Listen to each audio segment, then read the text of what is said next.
It's the opening ceremonies of the 2010 AAU Baseball National Championships at the ESPN Wide World of Sports complex. A 13-year-old from Pensacola is carrying the torch. He receives a standing ovation, lights the flame, and watches in amazement an incredible fireworks show. To know that people really do care about you, and sometimes when you're feeling down, you know that you got people helping you out and just praying for you, and you may not even know them. It's amazing. Chris Siders, who missed his team's last two national championships, takes the field. And this is where the miracle takes place. Well, a couple of years ago, we were home on a Friday night, and he walked into the living room and told me, he said, "Hey, Dad, I got a little lump right here on my neck."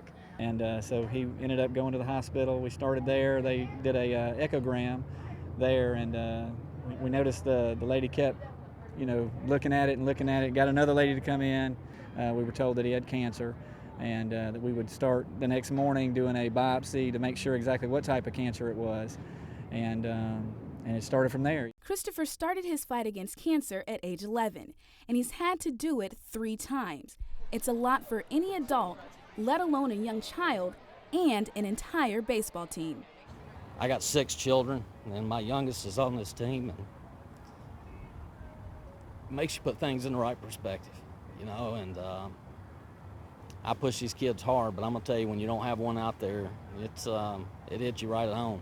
And he went through something really hard, and he just kept pushing, and he kind of wanted to give up, but he wanted to see him get better. His outlook was so dire at one point that the Make-A-Wish Foundation granted Christopher a wish, and he wanted to meet someone very special, Tim Tebow. He asked God to make sure through my bone marrow transplant that I would be healed, and I believe that helped because I am healed. So that meant a lot to me. To help Christopher get through it all, his teammates kept reminding him that he was still their teammate. When he started losing his hair, they shaved their heads. When he was sick from chemo and couldn't be in the dugout, he was still in the dugout.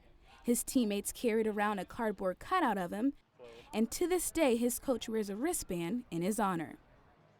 It was this type of solidarity and levity that helped Christopher and his teammates pull through. It's helped a lot because when I have been feeling down, they've been able to help me feel good just by joking with me and playing baseball. I mean, it's just what I love to do, and my friends just make it all the better. Christopher is almost 1 full year of being cancer-free. The outlook is good for this fun-loving 13-year-old, and if for some reason it's not, as long as he's around the boys of summer and the diamond, Chris Siders will be just fine. 1, 2, 3.